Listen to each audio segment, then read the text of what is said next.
Hey everyone, Nick Engvall here. Before we get into today's episode, I want to tell you about some of the people that make the sneaker history community and this podcast possible. It's more important than ever to think about who you give your money to when you're buying clothing to go with your kicks.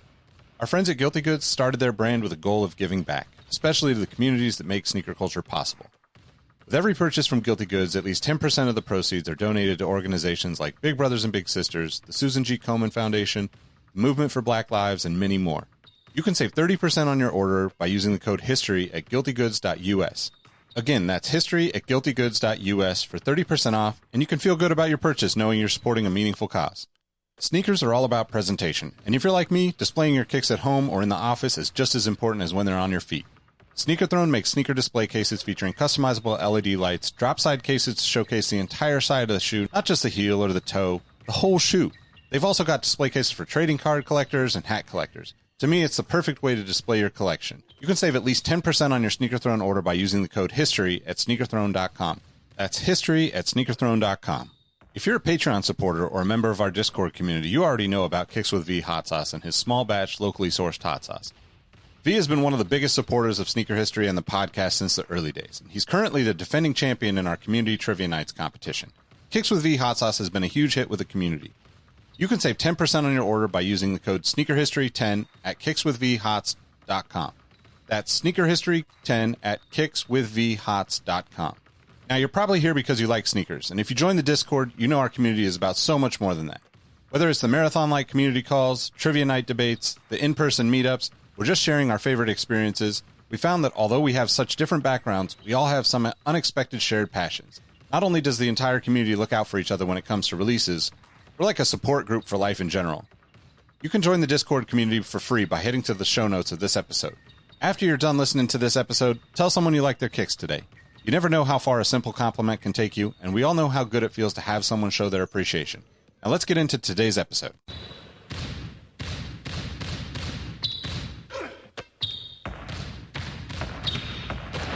Jordan trying to shake off Starks. Oh, what a move!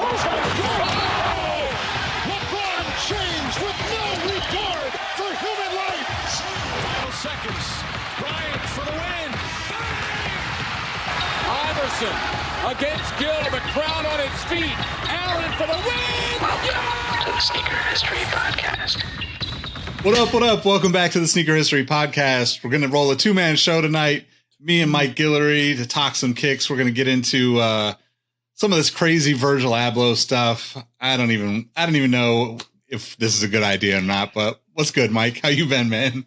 Yo, I'm good, man. I'm just I'll be even happier if the Suns can pull off this 3-0 beatdown on the Clippers, but that's a whole different story. Yeah, I'm on the other side of that. I'm a certified CP3 hater. Yeah, I forgot. So, I love Devin Booker though, man. That kid is good, man. Like personality and everything. Like I'm just excited about him being like seriously like the face of the NBA in the next few years. Oh yeah, dude. So he's gonna be something, bro. Yeah, but what are you rocking today? What are you copping lately? Shoot, not rocking too much. We were talking earlier. I didn't really leave the house. I went to the gym. So to good old trustees, the JJ4s brought these bad boys to the gym for a little while. Coppin.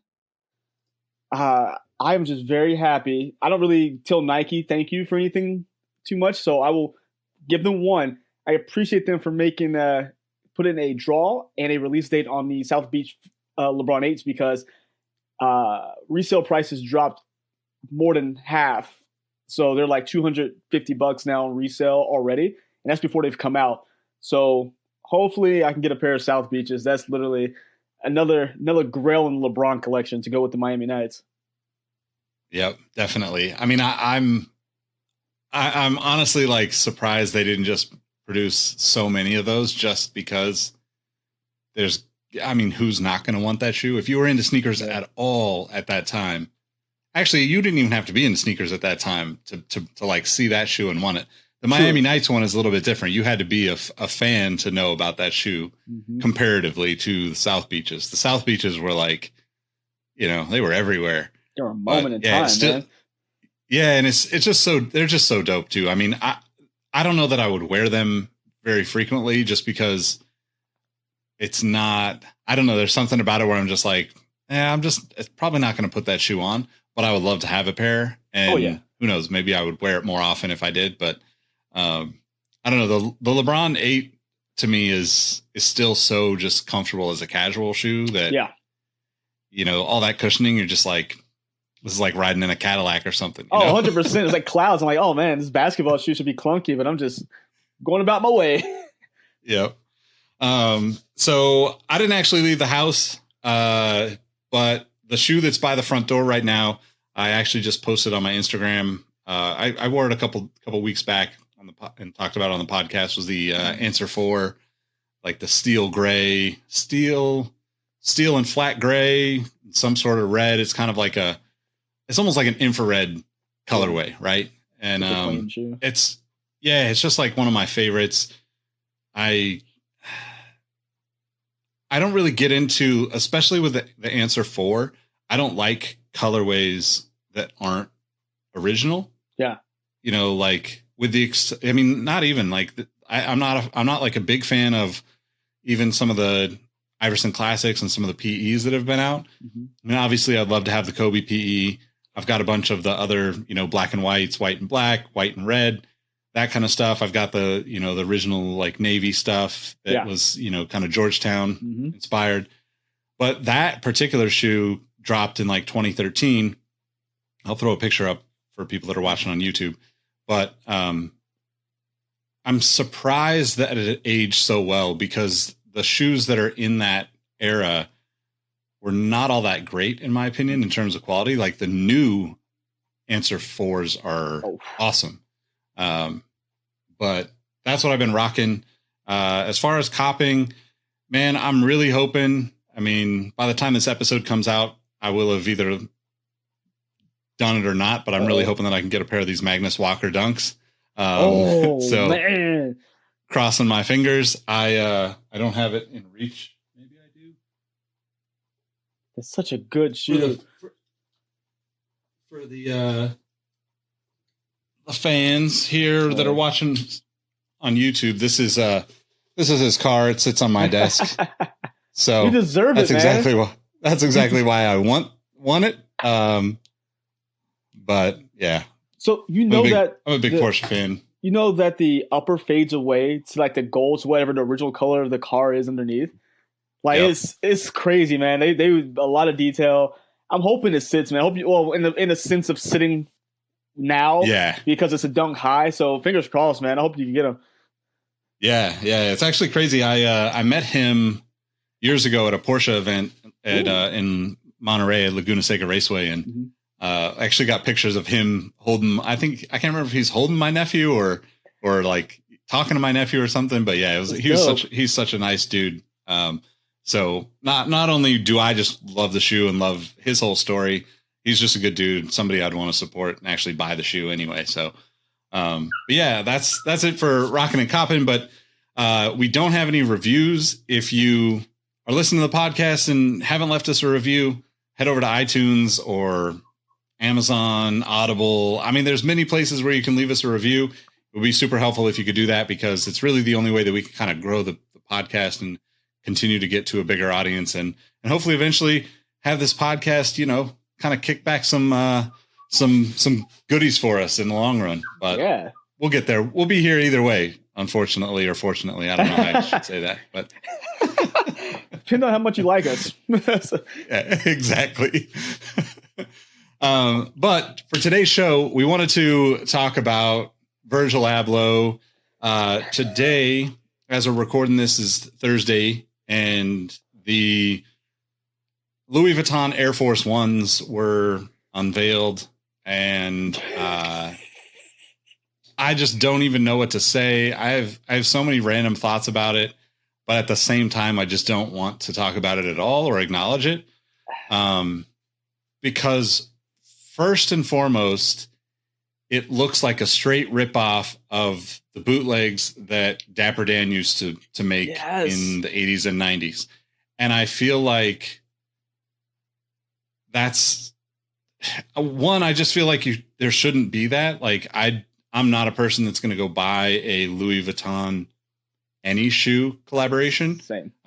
Especially in that, like, just take the materials and the colorways from one and throw it on the other. You know, I like the idea of like the Kanye Louis Vuitton collabs because they were interesting and unique and different and weren't just like a cut and paste. And actually I like some of the Virgil, you know, Louis Vuitton shoes, even though they're very like pure ripoffs. So, I mean, they're very like sneaker oriented, right? It's like you can see all the pieces that he took from various 80s basketball shoes. But I also love 80s basketball shoes. So I think that's why. Yeah. I'm not an Air Force One fan. And to see this and to think of like how, you know, somebody like Dapper Dan has kind of been up until the last, I would say 10 years, kind of been like shunned and pushed out of this stuff, where Virgil is basically doing exactly what this guy did, you know, 20, 30 years ago, 40 years ago, whatever it is now, which is just super unfortunate. Yeah. I don't know. What do you think about it? I mean, I put a post up earlier because as soon as I saw it, it brought me back to middle school, high school. I was in, I guess, middle school and high school from 2000 to 2007, 2000, whatever. And I was like, this is what I saw, like kids rocking, like I say, the bootlegs. They would take all whites. They would go to whoever, I don't know where they got them from. I just remember seeing a lot of like the athletes would have them, like the all whites with the tan LV stitched on the toe box and the swoosh. And it was, cool. It was like, oh, you got this. It's like no one thought about that really back then, but we all knew it wasn't in the store. It was something, you know, no one said anything because no one cared that much. It wasn't like, oh, those are fake. But to me, I'm like, they were, I guess now, look, if you did that now or last week, you were looked down upon because, oh, why'd you take this material and make this fake collaboration? But he did the exact same thing. Literally, a couple of placements of the materials are different, but he did the exact same thing that was done almost 20 years ago, and now is supposedly cool. It's literally it invaded everything in my freaking timeline today, which is super annoying. And I disliked every last one of those shoes. Like I couldn't tell you one good thing about them. And Virgil literally has, I think, we may talk about them later, but he has a couple things going on with Nike. And I respect the hustle, respect everything he's done, but I'm like, bro, there has to be something more because I'm so sick of looking at these. Between the LV, the Off-White, again, respect the hustle. There's no disrespect to him, but I feel like we're just looking at the same things over and over again. It's like when a studio makes a movie, they feel like they've made their money. We're going to keep making the same movie over and over again. And that's what's happening right now. Fast 9 in theaters when? Yeah. As you guys are listening to this, Fast 9's out. The same thing. 20 years in, we're like, cars.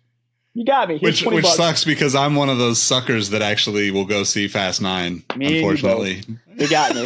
But I have to give it. Look, if I'm going to see Fast 9, I can't buy Virgil stuff. I can't get caught twice. So I have to agree with you. I do think that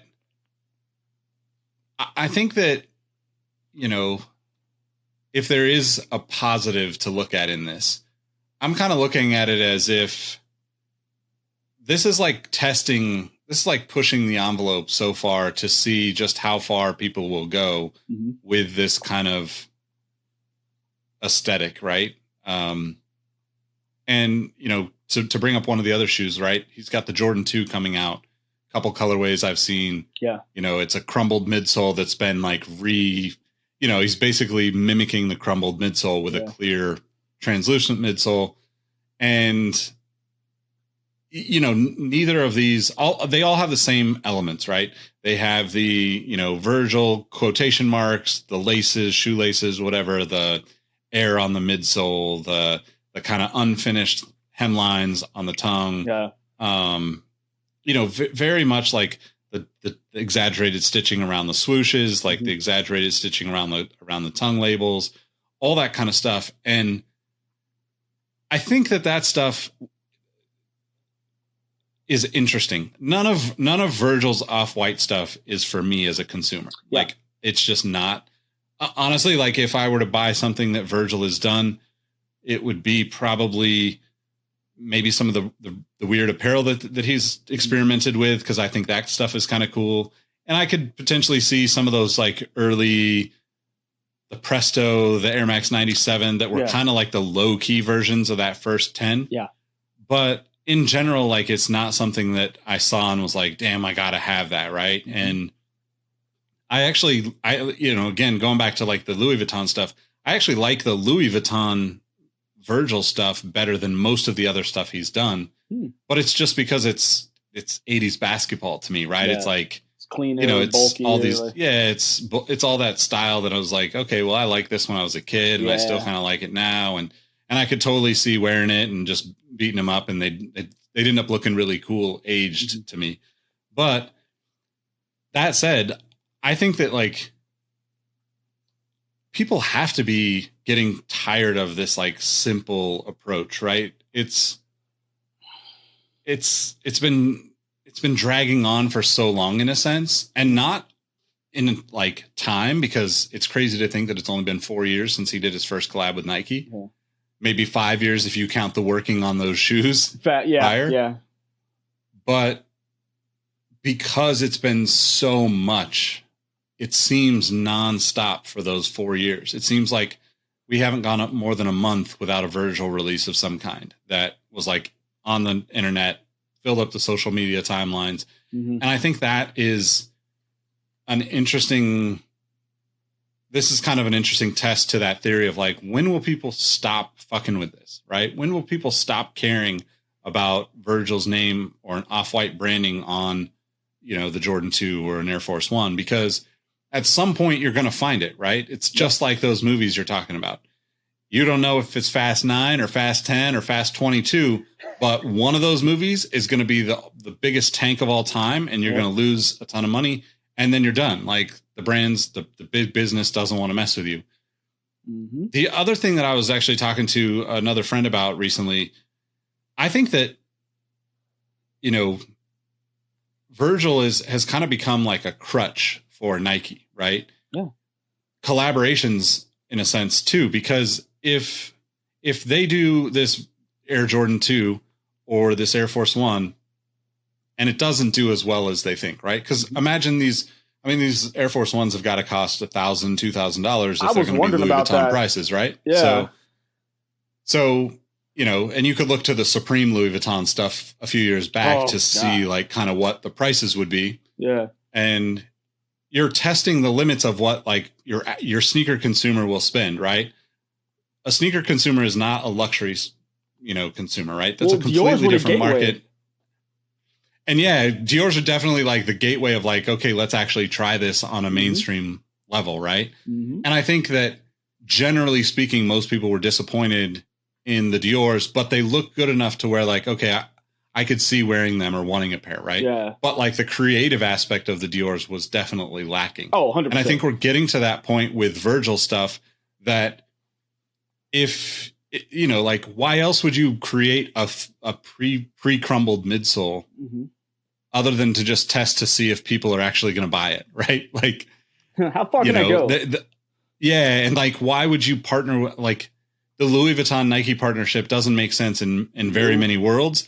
But like, you might as well test it because you're, kind of the man in both places. But like, if it sucks, if nobody buys any of this stuff, all Nike has to do is say, Virgil is just not hot anymore, so we can move on. It's never Nike that's going to take an L on any of these collabs. And that's even scarier to think about like the stuff that he's doing, because I also think there's, somewhat of a bubble with the secondary market with sneakers right now. Mm-hmm. It's not like a full, like everything's going to collapse, but I think we're kind of nearing that point, and we're kind of testing the limits of the secondary market and the resale market and all these things. Actually, crazy enough, I actually just like talked to the New York Times about it, which I don't know if it'll be out by the time this goes up, but I'll have a link to it in the description of wherever and on the social media channels when it does go public. But that conversation also got me thinking of like this safety net that Nike has, Jordan brand looped in there, right? Mm-hmm. It kind of prevents them from doing cool shit on their own. And if they're always depending on Virgil or Travis or whomever to be that like energy, then they're never allowing their employees to push the envelope, enough, in my opinion, too, because at the end of the day, like a Louis Vuitton, a limited run of Louis Vuitton shoes is great if Nike wants to try to sell to a luxury market, but the luxury market is never going to stick to Nike when they can go buy Coach and Burberry and, Hermes and all these other brands that all those brands make some form of sportswear, right? Mm-hmm. So those customers don't need Nike stuff to wear apparel or shoes or whatever, right? Those people buy high-end goods. And yeah, they might buy an Off-White here and there. They might buy the Off-White actual brand stuff. But I think we're in this weird spot of like, Nike's kind of like, it almost seems like they don't know where they want to be because they're continuing to go down these paths of like, the freedom there is great for Virgil, but the results I don't think are things that people will look at and think this is iconic and classic and carries on like whatever that perceived tradition and respect that both those brands carry, or the shoes they should like carry Air Force One. But I think that we're looking at that classic argument we always have is that Nike's not selling to us, not me, you, Robbie, Rohit. They're not selling to us. They are selling to the masses. And at this point, when we look at the masses, it is the person trying to be the next big influencer. And to do that, you have to look cool. And they may not know anything about sneakers, which we run into a lot. But it's always a joke now that Jordan 1 and anything Off-White is a quote-unquote influencer shoe. Not speaking just a sneaker influence. It's just you see somebody on TikTok, you see somebody on Instagram, they can be doing anything. It's someone who's a motivational speaker or someone who's into cars. They're wearing an Off-White sneaker or, wearing a Jordan 1 because they know they can relate to more viewers that way and it makes them quote-unquote cool. So that Louis Vuitton collection, you're going to have those people in there. Like, I catch myself watching these videos sometimes. Not proud of it, but they entertain me sometimes. But the guys at was it Cool Kicks where they have like the people come in, it's like complete jackasses sometimes. But you have people like the FaZe Clan. I don't even know what they do, but they go in there spending thousands upon thousands of dollars on sneakers. I have literally no idea what these people do. I thought they play video games, but apparently they I don't know what they are. They're a bunch of dudes that live in a house together, and it's weird. But that's who kids are looking at. That's kid. We have our set of viewers, but there's millions of people viewing each of them. It's like the ASAP or / Wu-Tang crew of social medias, that group, and people are just looking at them. Kids want to see what they have on their feet, and that's what Nike knows. They can give two craps about what me and you want because they know they're going to sell these things out to the person who wants to flex like, oh, I have all this money from influencing. I got Louis Vuitton Nikes on, or I got the next great Off-White on. I have no idea what this Jordan 2 means. I didn't know it was a sneaker that was, made in Italy. I don't know any of that stuff, but I know that it costs X, Y, Z for me to buy, and I can show you that price tag, and you're going to flip out, and now I'm extra cool. So it sucks, and it's funny at the same time because those people are in that section. They're like, cool, we're going to spend all the money on that. We don't care what the shoe is. But then you have the people in the sneaker world who just want to be seen, which, again, this is not knocking anybody, but they just want to be seen. I've never seen so many Jordan 2s on my social media timeline ever.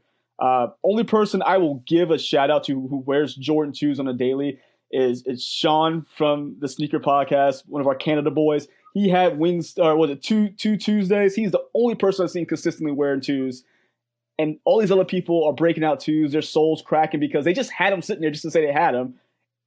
And I'm like, just because you put this picture out doesn't mean Nike's going to let you buy this shoe. And the fact you are trying to convince someone to let you buy this shoe or seed you this shoe, you've lost your mind. Just they're playing the game, or they're making us play the game, I should say. And it's hilarious to watch because that's all my feed's been. It's been this Air Force One stuff, Jordan 2s. People are trying to convince everyone that they're wearing, which I hate the Jordan 2 high. I won't lie. It's not my favorite shoe whatsoever. Jordan 2 low is cool, but I had a million chance to buy them when they were sitting on shelves for $59.99. I passed on them because I'm like, oh, I'll get it next time. It wasn't important to me. And it's still not. And it's not going to be important to me now because of the off-white, which I don't hate the shoe. I like the idea of what he did. I think if it would have been 4 years earlier, in the original 10 or maybe the second collection, I wouldn't be so fatigued with it because now I'm just like, all right. Then he has another 50 dunk collection coming out, which I don't even understand the logistics of it all. So I'm just, I feel like Nike's just catering to him. And I have to say Travis Scott at the same time because they lost such people like Kanye West who had that reach. Jerry Lorenzo's didn't take their crap and was like, hey, you know what? I will complete what I'm doing with you guys and walk. So now they're trying to appease these people and they're just going to put out stuff and it's just working for them. Well, so I think you bring up a good point. Like the FaZe Clan guys, I think that is kind of the future.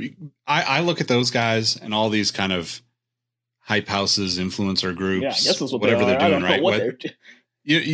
And I think like if I was 20 years old and, playing video games enough to be good at it, that's exactly what I would do is like just live with a bunch of friends, like gas each other up, grow everything, make a ton of money, basically have like just this kind of like chill, this is what I do life. You don't have like a regular job, so to speak. So I respect all of those people that do that because it's much harder work. We were just talking about YouTube before we started recording, and it's a ton of work to do that stuff. Whether you have a team of people or live in a house with people or are out here, raising kids and doing it, or, just like living life and trying to do it on top of your day job. Yeah. It's a lot of work to do that stuff. So for them to grow like that and be a part of those little cliques and communities, it's super dope to me. I don't know that, I probably wouldn't be going and spending thousands of dollars on shoes regardless, like even thinking about like, would I spend $300-$400 on any shoe, or would I go buy like 5 or 6 different pairs of shoes? It's always been about having interesting things rather than having whatever everyone else wants. And sometimes the interesting things are what everyone else wants. Right. Yeah. But at the same time, like, I have a couple pairs of 2s. I've had probably 4 or 5 throughout the years. I don't wear them very often, but I also don't wear Jordan 1s very often. I mean, I don't wear any Jordans lately, hardly at all, because I just don't feel like, like I said in, the Discord this week, thinking about how much the dollar amount is to me just makes me not want to wear them. Right. Yeah. Like I'm not that type of person to be like, hey, this is a $3,000 shoe and I'm out here walking around in it. Yeah. Like you're not flexing on anybody when you go out. You're just like, I just generally like the shoe.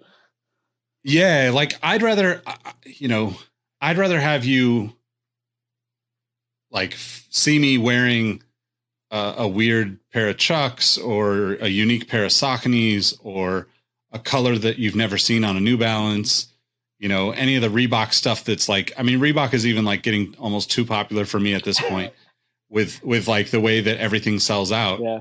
And I know that it's just part of the way things work now, but like I have just weird feelings about it. And, it's interesting because like the Discord is kind of like, I think like I probably got like half and half responses, right? Like a bunch of people on Instagram are like, why are you worried about what other people think? And it's like, I'm not like thinking about what other people think when I'm putting these shoes on necessarily. It's just my nature to not wear things that are overly flamboyant. Yeah. And the things that I like by nature have naturally become flamboyant in a sense, right? Like Tiffany Dunks, my favorite shoe of all time, owned a handful of pairs throughout the years, have a couple still now. Like girlfriend has a pair too, like, full on, like I'm committed to that shoe, right? But like, I just am not going to wear that shoe because once the new ones came out and the Nicky Diamond stuff at Complex Con kind of made it all crazy. It was like, I'm good with just leaving it on the shelf and admiring it. It's just how it is for me.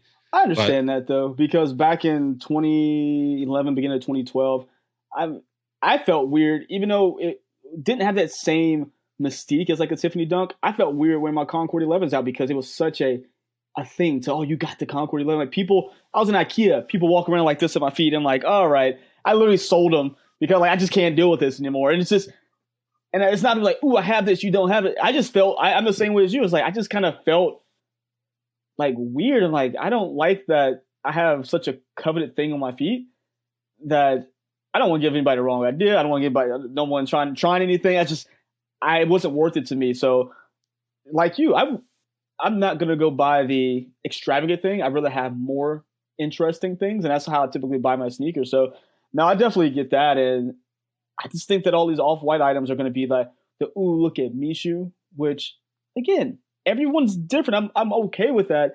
It's just, I think it's invading just our space in the sense of just everything we see is like, we look at sneakers every day and that's our choice, but that's what we want to do. We're trying to build something off sneakers. And you guys have to understand, as us trying to build that from sneakers, it is tiring when we're looking through things and we see the same thing over and over again. Like we're digging through things to find the next thing. It's like, oh, this again. It's just frustrating. And for anyone who likes shoes, just seeing the same thing over and over again, I don't get it. Like, I just don't. Yeah, it's really interesting too, because like the Concords is a great example of, like, I have that same pair, probably have worn it, I don't know, 10 times in the 10 years that I've owned them. But also, like, on top of that, for me, especially now with so many people struggling and like the just the sheer number of homeless people in a lot of places in California, I just don't feel good about wearing something that's worth a bunch of money. And I have plenty of great shoes to wear. I don't need to wear a $3,000 shoe when I've got plenty of $50 shoes that I think are equally as awesome. Yeah. Right. And it's just an interesting kind of thought that's going through. And the reason why I kind of bring that up with all this Virgil stuff is because I wonder if anybody that's, super stoked to get this kind of stuff has those thoughts, right? Are they thinking about the perception of, or is it just, maybe I'm just in the wrong space and time to like understand that perception is everything for those people. But I just don't think that it is, right? I think that, yes, like sometimes it's fun. You get all hyped up. When I was working at StockX, we were buying all sorts of stuff that I was buying all sorts of stuff that I probably shouldn't have bought because I'm staring at it for 8 hours, 10 hours a day, Yeah. But it makes me wonder, like, if what the future is for those consumers, right? Because if everything is about hype and everything is about, the collaborations and all of these limited things, which it seems to be, right? Yeah. Then how do like those people progress through like being a part of this whole world in the future, right? Because we all know that, like, they make a Virgil Abloh Off-White Air Force One, the 10, so they can sell all the other Nike Air Force Ones that have a little bit of a detail that looks close to it that sits on the shelf and is made in mass quantities.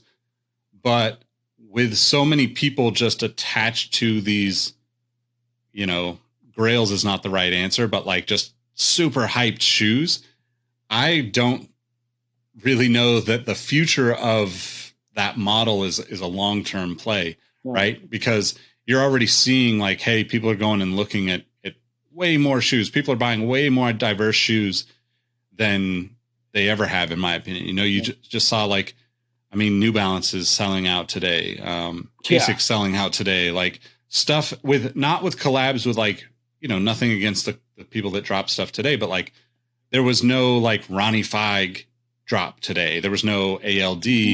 It was like, okay, there's guys that are like, I would say like right there behind, and they're coming up too, which is great for those people. But like, how does Nike look at the landscape and say, let's just do 50 dunks with Virgil?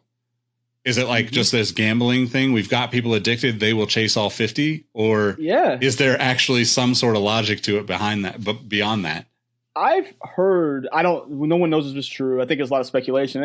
If they did it this way, that'd be kind of cool, but because they did it with the Kyries when they first dropped, the Kyrie 7 when they first dropped. Where I think it's just kind of like you order something, or I'm sorry, again, the rumor is you order your size, you get what you get.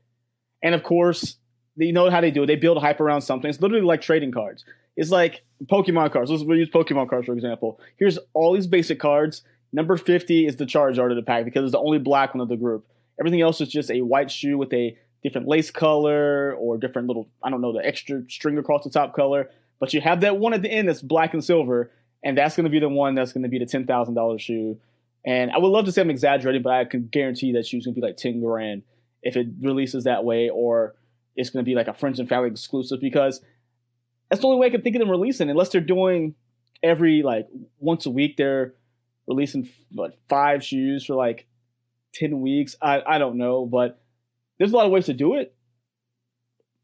But I can't, and I won't knock people who want them, because there are people just like us. We see things, we like them, we gravitate towards them. There's people who generally like them who aren't looking for the, oh, look what I have on my feet. They genuinely like it and they want it for themselves. So I hope those people can get them. It's just that the majority of the groups we see are the ones who are just trying to flex on, pick a platform, Yep.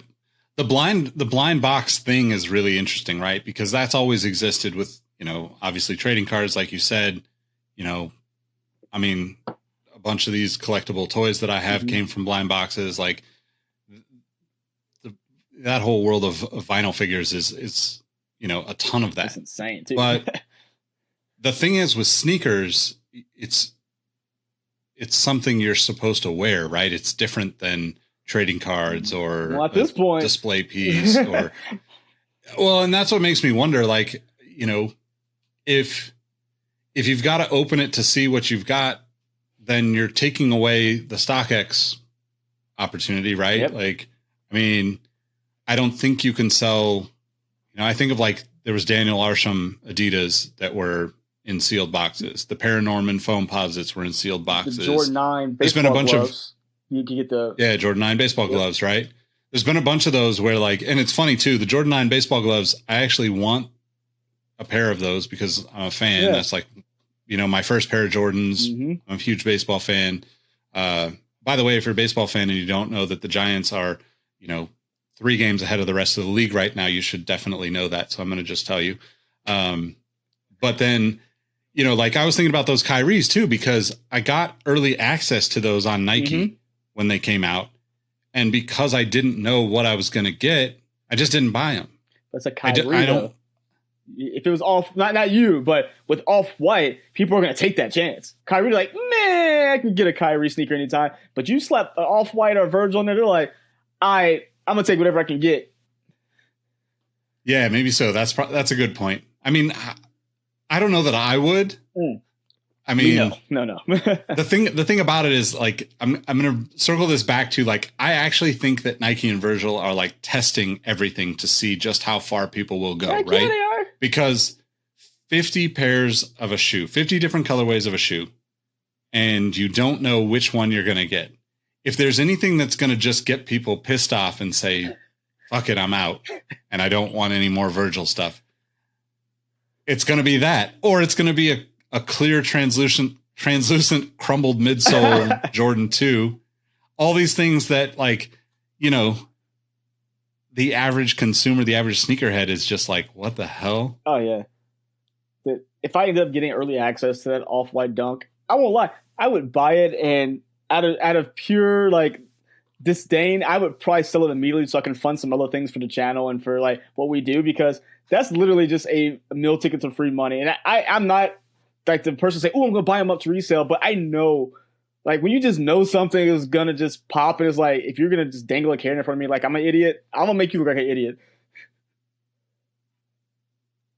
Yeah. I mean, and that's the thing, like, there's no end to this, right? Because that's the business model now, is like, oh, we sell because people will just buy it and resell it, even if they can't, I mean, you could always I don't know, you could probably return it to Nike too, but who's going to do that? Yeah, it's like, I can make more money. Or they're literally just playing into the game, and that's when people say, oh, Nike's trying to stop resellers. They don't care. You're going to buy it anyway because you're gonna buy it and then sell to somebody else who's gonna want to buy it there, and you're just kind of perpetuating the whole seller cycle. So they're there.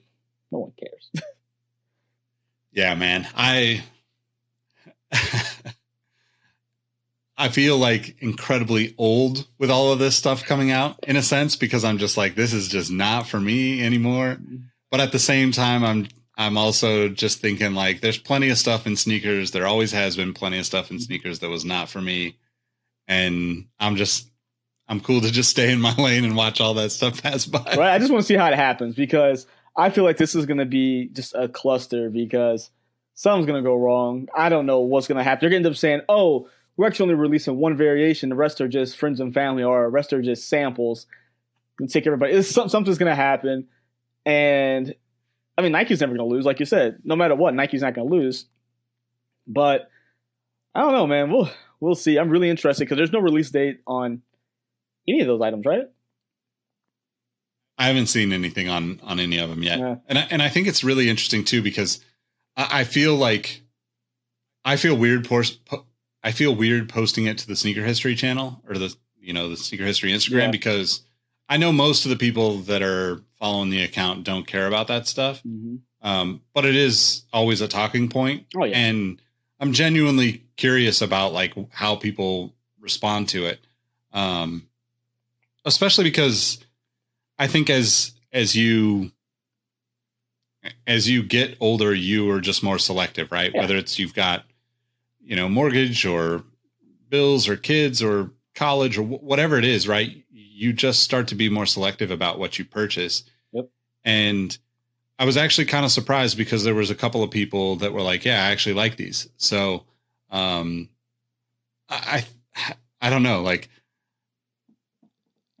there's always going to be an audience. I'm really kind of, I think that I think that's the thing that I want to kind of end on is like, I don't want to buy or wear any Virgil stuff or Off-White stuff. Like I said, maybe the 97s or the Prestos from the first release, but the rest of it I have no interest in, but I love it because it's so polarizing. Yeah. It gets people so riled up, and to be somebody that just has the ability to do that all the time in this day and age just means that you can be successful, because that's what the internet does, right? The more people talk about it, good or bad, the more successful your product is, the more successful your brand is, the more successful everything you do becomes. And I feel like he's just like sitting there printing money at this point, you know? 100%. He's like, let's see, a crumpled sole Jordan 2 and 49 kind of beige and gray dunks. Got it. Print the check, please. And it's like, what? How? Why do I work so hard to be creative when this happens? But I can't be mad at him. If people are going to continue to buy it, I would do the same thing. It's like, all right, cool. Y'all silly enough to keep buying it. I'm going to keep making them for you. Yep. And yeah, I mean, like I say, some Off-White stuff was cool. Like I always liked the Prestos. I thought were cool. The Jordan 1s, they are what they are. I heard the materials kind of sucked on them. But no, they were a decent looking shoe, and I mean, impossible to get. But I see some of them as pieces we'll talk about in the future, but a lot of them, I mean, there were a lot of misses there. Like you had the Vapor Streets or Vapor Waffles. No one talks about them, but I think you can buy them for under $200 for resale or less than retail, because there were some misses in there. But he has so many hits that they kind of erase the faults. Yep. So I'll toss this question to you, but also to everybody that's listening and watching. Do new releases from somebody like Virgil like this that are, it seems to be that there are more people that are against this new stuff than prior releases. Mm-hmm. Will that ever affect the opinions of people of opinion? Will that ever affect the opinions of the early Virgil releases? Like, will it change your opinion on the early Virgil stuff if he were to continue to make these crazy colored Air Force Ones with Louis Vuitton? No, I think that original 10 collection is kind of grandfathered in, kind of locked into like its place in history. It's almost like I guess I use this example since there's a Jordan in the collection. It's like no one ever goes back to look at the Washington Wizard time with Michael Jordan. We also get the Chicago time. And I think that's what this is going to be. The 10 is going to be the Chicago time. Everything else that doesn't hit is going to be Washington Wizard, and we kind of just glaze over it. Yeah, that's a good point. I kind of feel the same way. It's an interesting kind of thought to give it that credibility, but I do think that it was definitely a game changer when it first came out. Yeah. So I'm looking forward to seeing this release though, and kind of watching to see what happens, just as someone who's just curious and interested in this whole sneaker thing. So, but that pretty much wraps the episode. Make sure that you're following and subscribing to Mike on YouTube. Make sure you're subscribing to us on the YouTube channel for Sneaker History. We've been cranking out a lot more content, some newer content to try to keep you guys entertained and give you something to distract you throughout your day. So hopefully you enjoy it. Hopefully you're enjoying the podcast. As we said before, if you can leave us a review, that would be super dope. We'd appreciate it. It'll help us grow the audience here. And if you're not a member of the Patreon/Discord, the community is a great place to connect with people that just want to enjoy sneakers without the negativity that seems to be floating around out there. So that's it for me. Mike, let them know how they can find you. Yeah, man. You find me on Instagram and Twitter at MadWatcher789, of course, Sneaker History, and YouTube would be at Mike Guillory. Right on. You can follow me at Nick Engvall on all the platforms. More importantly, at Sneaker History, and we will catch you on the next episode. Peace. See you. Hey everyone, this is Nick again. Before you take off, I wanted to thank you for listening to the Sneaker History Podcast. We just launched our new merch, including tees, stickers, keychains, and a bunch of other pieces you can grab to show your support for the podcast. You can purchase it now through our companion site, sittingtreasure.com. You can also get access to more episodes of the podcast by joining our Discord community at patreon.com/sneakerhistory. Plus, we've got a bunch of other fun things going on in the community, including trivia nights, giveaways, access to sneaker raffles from around the world, release announcements, and just in general good people helping good people get the sneakers they want. Plus, we're not bought by advertisers, investors, or other big money. I'm confident in saying that we are the best sneaker community for people truly passionate about sneakers. We've also teamed up with a few partners to offer our supporters access to exclusive discounts. You can find some of those in the links in the description for this episode, and even more in our Discord. Give us a try, and if you don't enjoy it, you can always cancel the membership at any time. As always, thank you for rocking with us, and we'll catch you on the next episode. Peace. Hey everyone, this is Nick again. Before you take off, do us a solid and head over to Apple Podcasts to leave us a review. Give us a rating on Spotify and Amazon Music, and make sure you're subscribed to our YouTube channel because we have even more video content coming soon. Speaking of new content, we have an amazing community of sneaker enthusiasts that hang out in our Sneaker History Discord on a daily basis. While sneakers is a connection point that brought us all together, we've all discovered countless shared passions that we have in common with each other. We recently launched a couple of new podcasts directly from our community. One of them is a Formula One podcast. If you're an F1 fan like me, the Exhaust Notes podcast is your weekly fix of Formula One fun. It's hosted by myself, Rohit Malhotra, and Todd Yates. New episodes drop every Tuesday. I've been wearing fitted hats for years and collecting my favorite teams since I was a little leaguer. It has been awesome to see so many new fans getting into fitteds in recent years. Crown and Stitch is our new talk show about fitted hats with Dexter, Keith, and myself, where we talk about fitted hats, snapbacks, throw in some obscure hats because we all kind of like some funky stuff once in a while, don't we? Copping, collecting, and so much more. New episodes drop every Wednesday. Hit the links in the show notes for this episode to give our new shows a listen, and be on the lookout for more new podcasts dropping soon. Last but not least, tell someone you like their kicks today. You never know how far a simple compliment can take you, and we all know how good it feels to have someone show their appreciation. Thank you all for the support, and we'll catch you on the next episode. Peace.